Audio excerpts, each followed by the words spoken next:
86.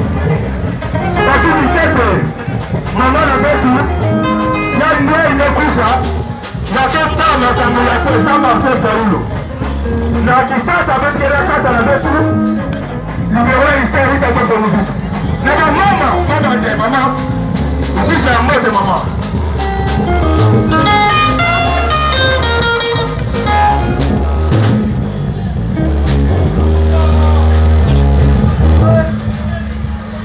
na mama na papa ya Kikwiti pote na Beno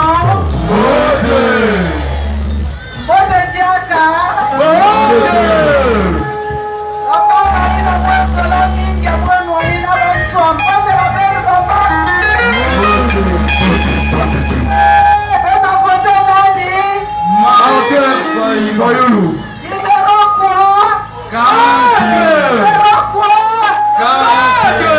Ebuna na niveau national Eki mama beta pote Maman Georgette Songo.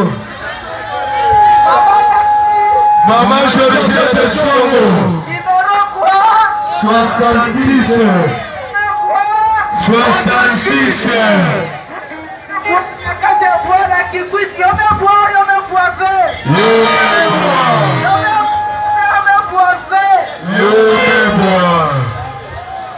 kusepela mingi president kinanyimaka na chipwa yake kwisa mwakalomba benu bubu ya imetusonga ninde yake mwana Kikwiti mwana ya wapi Ya Kikwiti. etasonga yaninde yake mwana ya wapi Ya Kikwiti. merci bubu betu kelawa eti kinga president na beto merci muzola benu mingi. Merci maman. Mama Shatanga lula msitu we. Chikicha. Bayaya. Maman Georgette Songo. Numéro 66.